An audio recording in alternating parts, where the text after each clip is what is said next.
Баршаңызға сәлем достар, каналыма қош келдіңіздер. Сіздермен Қаламқас. Бүгін сіздермен осындай керемет, әлемдегі ең дәмді, жұмсақ синабоны булочкасының рецептімен бөлісемін. Ол үшін видеоның соңына дейін көріп, каналыма тіркеліп өтіңіздер. Алдымен бізге қажетті заттар: ұн, жылы сүт, ерітілген сары май, бір жұмыртқа, қант және де ашытқы қажет. Осындай құрғақ ашытқы қолданамыз.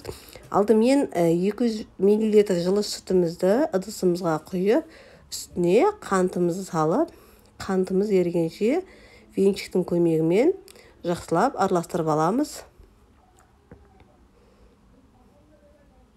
Үстіне бір жұмыртқамызды саламыз, тағы да кішкене араластырып аламыз. Біркелкі қылып, және де ерітілген сары майымызды құямыз үстіне.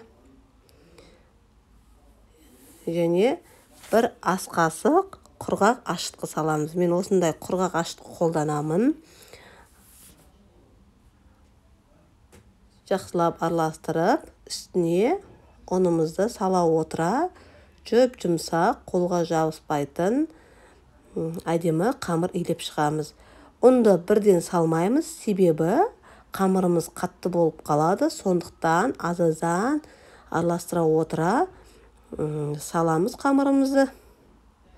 3 бөлікке бөліп саламыз, яғни сонда қамырымыздың тығыздығы да өте әдемі, жұмсақ болып шығады қамырымыз. Негізі булочканың қамыры жұмсақ болса, булочкамызы соғұрлым жұмсақ болады, яғни піскен уақытта. Сол үшін қамырды осындай жұмсақ қылып илеп аламыз. Мінекей қамырымызды илеп алды. Қолға жабыспайтын жұмсақ қамыр. Енді бетіне жауып, көтерілгенше қойып қоямыз жылы жерге. Мінекей 1 сағат өткен соң қамырымыз көтеріліп шықты. Пышақтың көмегімен 2 бөлікке бөліп аламыз. Менде осындай 2 дөңгелек қамыр шықты. Яғни сіздер үйлеріңіздегі адамдардың санына байланысты осы рецепті 2 есе көбейтіп, көбірек жасауларыңызға болады, немесе кемітіп азырақ. Бір бөлігін қойып, екінші бөлігін оқтаудың көмегімен азырақ ұн сеуіп отырып, жайып аламыз. Әр жайған сайын арасына ұн сеуіп отырамыз. Себебі қамырымыз жабысқақтау, жұмсақ қамыр болғандықтан жабысып қалуы мүмкін. Сондықтан ұнның көмегімен сеуіп отырып, қамырымызды жайып аламыз. Өте жұмсақ болғандықтан қамырды жаю кішкене кедергі келтіреді, сол үшін ұн себеміз. Осылай жайып шығамыз қамырымызды. Енді арасына салатын салмамыз, яғни қанттың үстіне, 2 ас қасық қанттың үстіне 1 шай қасық осындай ұнтақталған корицаны қолданамыз. Қантымыздың үстіне 1 шай қасық корицаны салып, жақсылап араластырып аламыз қантымызбен. Дайын болды арасына салатын салмамыз. Мен 2 түрлі салма қолданамын. Біріншісі корица мен қант, екіншісі малинаның вареньесімен. Біріншісі осы корицаны жасап аламыз. Жайылған қамырдың үстіне бөлме температурасындағы ерітілген сары майымызды жағып шығамыз. Қамырымыздың барлық бөлігіне біркелкі қылып майымызды жағып аламыз. Майымызды жағып болдық. Енді үстіне қантымызбен корицамызды сеуіп шығамыз. Барлық жеріне бірдей қылып, осылай қасықтың көмегімен салып шығамыз. Сеуіп болған соң қамырымызды дәл видеода көріп тұрғандарыңыздай рулет тәріздес қылып ораймыз. Осылай бір шетінен алып, дөңгелектеп, домалақ қылып орап шығамыз. Кішкене жинақтау қылып ораймыз, себебі кескен уақытта арасы бос болмау қажет. Осылай орап шықты қамырымызды. Енді қамырымызды бөлеміз.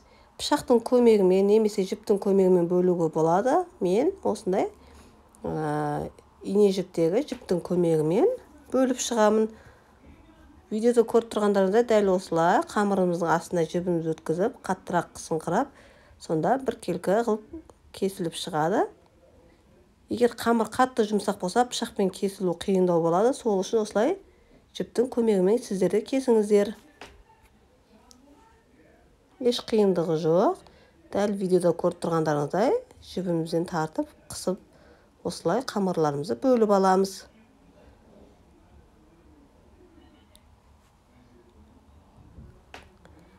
Енді екінші қамырымызды жаямыз.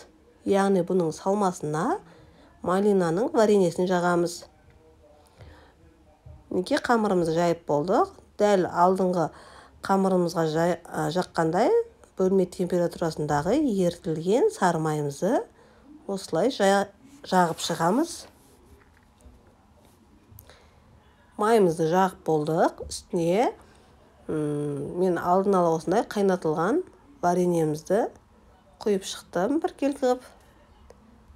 Дәл алдыңғы қамыр сияқты рулет тәріздес қылып орап шығамыз.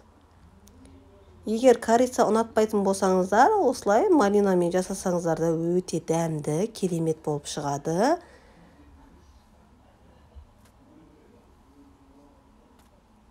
Осылай жіптің көмегімен бұл қамырымызды кесіп аламыз. Кішкене арасында варенесі ағады, ол ештеңе етпейді. Енді варене болғандықтан ол сұйықтық кішкене қамырлардың арасынан ағады.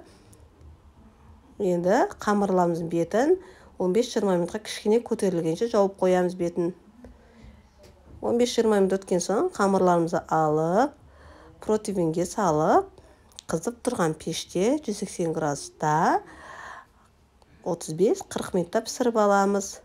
Мен кішкене табам астын майлап жердім, себебі пергамент қағазым қалмағандықтан, асты жабыс қалмау үшін сары майдан жағып жердім. Араларын алшақтау орналастырамыз, себебі қамырымыз көпсі піскен кезде аралары жабысып қалады бір-біріне. Сол үшін алшақтау орналастырамыз. Пешімізге салдық, 180 градуста 35-40 минутта пісіп шығады. Енді сол аралықта бетіне жағатын кремін дайындаймыз. Мен ең қарапайым крем түрін пайдаландым.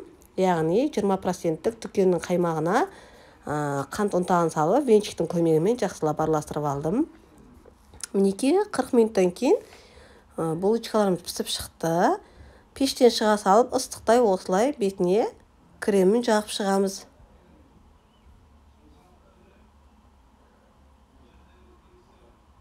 Барлығына толыққанды кремдеріміз жағып шығамыз. Өте дәмді, керемет булочкамы бұл. Бір жасағаннан шығатын дәмі деген ауызда қалатын дәмді булочкалардың бірі.